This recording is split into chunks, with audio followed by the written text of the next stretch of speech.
Welcome to a new daily top Askreddit video. Today's topic: what is the single biggest dick move in all of history? France asking Haiti for a compensation after Haiti overthrew the colonial administration. It took 143 years for Haiti to pay off that debt. Why would Haiti not just tell them to fuck off? Because France could have wiped them out. Money or the gun?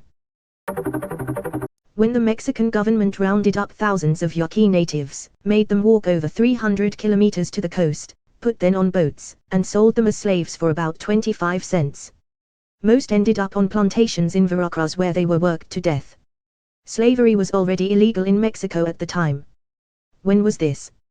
Early 1900s. Opium Wars were pretty dickish. You don't wanna buy hard drugs from us and turn your population into useless addicts. Fine, we'll invade you and bombard your cities until you start buying. I didn't study Opium Wars that good, but wasn't it started by Britain because China didn't want to trade at all and resulting in Brits being Brits? Edit, just to avoid pointless debates, I'm not supporting Britain on this issue. They did a terrible thing and China was right to ban opium. As a Brit, the phrase Brits being Brits to mean generally just fucking absolutely everything in the world is perhaps my favorite I've ever seen. Genghis Khan sent an envoy to Ala ad-Din Muhammad of the Khwarizmid Empire in hopes of establishing trade. Ala ad-Din Muhammad instead killed the entire envoy in hopes of discouraging the Khan from attacking. Enraged by this, Genghis wiped the entire empire off the face of the planet, sparing no one. Don't shoot the messenger, dick move. I would probably say that this was one of the key events that led to much of Chinese foreign policy thinking even till now. In order to prevent another century of humiliation, it's led to foreign policy focused on ensuring security and removing threats. In any way. Edit, this blew up more than I expected. But to give context, there were a bunch of other events such as Sino-Japanese War and the colonial powers carving Chinese ports for trade. On a whole, Chinese foreign policy and political thinking is much more complex. Not all Chinese citizens are Han Chinese and not all ethnic Chinese support China's policies. Unfortunately, I can't give a nuanced overview of all issues since there's a lot of ground to cover. However, I'd like to remind everyone not to conflate the CCP and Chinese people the one and the same. It's not like they have a choice in their government. For context, I'm ethnically Chinese in Southeast Asia that just happens to study political science and international relations. And information about East Asian politics can be scarce in Western academia or easily reduced to simplistic explanations.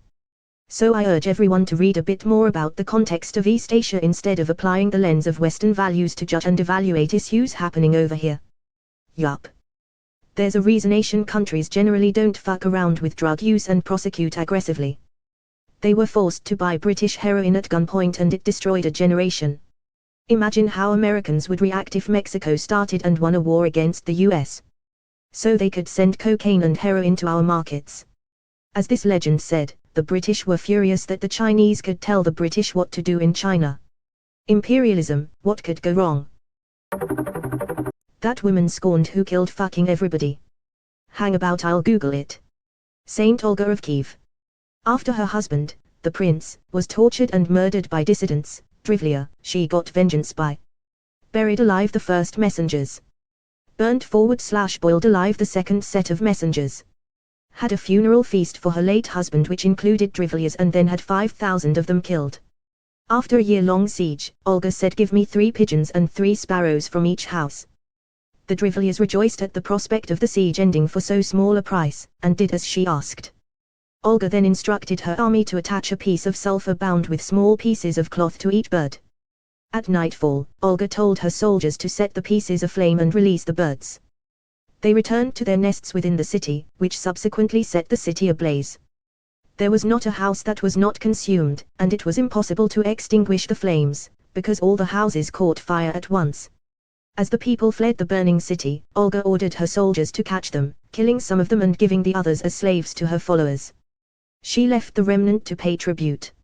It's a fine line between total dick move and badass on this one. Divided by. Edit, wow, this blew up. Went to sleep and 22 Kelvin upvotes later. I read through every direct reply and about 50% said dick move and 50% said badass. A whole slab want the Netflix show / Game of Thrones spin-off. Many pointed out it's possibly not true. And finally, this tattoo that /u/parasithium is on topic and totally sweet. You forgot the reason she did this. A neighboring king killed her husband and ordered her to marry him and give her kingdom over. She didn't take it kindly. And even better, all those people she killed at the feast. They were all young noblemen. She told them she was going to give up and agreed to marry as long as she got to pick him. So the enemy country sent a bunch of their young, rich, noblemen and she killed them all. That's kind of a huge deal because she basically just wiped out a generation of upcoming men in an extremely patriarchal government. Horribly cruel, but that bird move is actually genius. Always enjoy a creative way to end a siege. You should check out some of the things Genghis Khan did, crazy psychological stuff and really outside the box warfare. Edit, being asked for a link. Scroll down to the bottom for some of psychological stuff. https www.historyit.com. Probably when they relocated Rasputin's schlog from his body to that jar. I thought that was sorted and it was just a pickled sea cucumber with a good backstory. I think the only way to know for sure is a taste test. Thomas Midgley invented Freon and putting lead into gasoline. He knew that putting lead into gasoline was a dick move and he did it anyway for money. He knew because he got lead poisoning himself and still lied about its effects on people. Environmental historians have said that he has had the single largest impact on the Earth's atmosphere of any single organism in the history of the planet. Not to mention that lead levels directly correspond to lower cognitive abilities in the general population and you can look up the dates to know who would have been affected. This also has to be a story of poetic justice. He had also inverted a system of levers and pulleys to help him move around in bed after he became bedridden and his own invention strangled him in his sleep. The world, oh number. Anyway. This. Apparently the crime wave of the 70s to 80s corresponds exactly to environmental lead. People exposed as children had greater odds of learning and behavioral problems that made them less likely to hold steady jobs and more likely to resort to crimes. Amazing detective story. It started with the scientist who discovered radioactive dating, but found that all his samples were somehow contaminated with lead. Well, not really relevant, but when 50 Cent bought the first 4 rows of a J.A. Rule concert, and J.A. had to perform in front of 4 empty rows. Lol.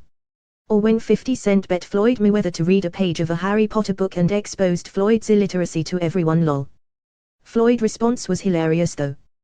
Bet 50 a large sum if 50 could give him a recent photo of 50 hugging Marquise. Those motherfuckers evolving to suck mammal blood and now we got to worry about mosquitoes, leeches, ticks, etc.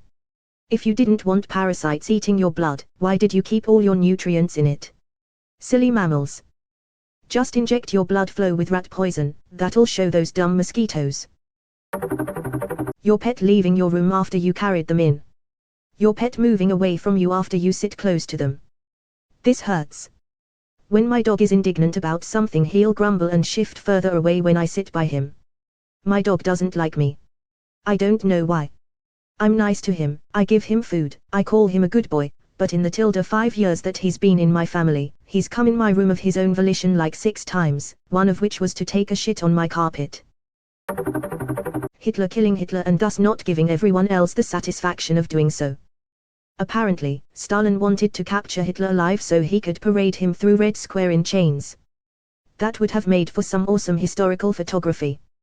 When Georgy Zedukov was made Marshal of the Soviet Union in 1943, he announced that he would bring back Hitler in a cage.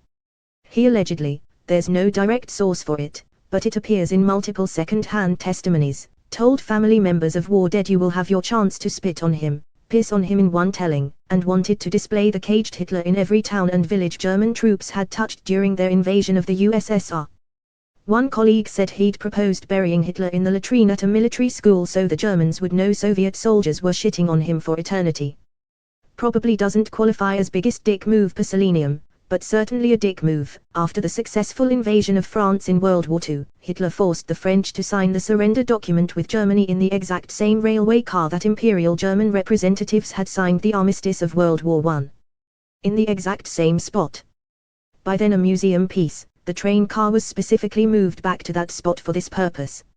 Near the end of World War II, the SS destroyed the railway car, presumably to prevent the Allies from making Germany sign yet another surrender document in it. You know, the more I hear about this Hitler fella the less I like him. Around the formation of the Persian Empire. Herodotus tells the story how King Astyages, the last king of Media, had a dream that his daughter would give birth to a king who would overthrow him. So he orders his general Harpagus to kill the child at birth. Harpagus doesn't want to kill the baby / spill royal blood, so he gives the child, Cyrus, to a shepherd to raise. 10 years later Cyrus is discovered alive. King Astyages fakes being happy that the kid is alive, suggesting he always regretted issuing that order. To celebrate he plans a feast and tells Harpagus to send his son over to play with Cyrus. During the banquet, King Astyages has the son of Harpagus killed, cooked, and fed to Harpagus. When the act was revealed, it is said that Harpagus did not react other than to gather the pieces of his son and remove them for burial. Harpagus bides his time. Much later, Cyrus is gathering forces against King Astyages. Astyages orders Harpagus, as his primary general, to lead the army against Cyrus. After a 3-day battle, Harpagus took his revenge for the death of his son by turning on the battlefield in favor of Cyrus, resulting in Astyages' defeat and the formation of the Persian Empire. Compulsory edit, my first award thanks kind stranger. Wow, I feel like you wouldn't want to leave someone as your general whose son you fed to them. What are the chances that the story was written after the king's death to give the general justification for betraying his king?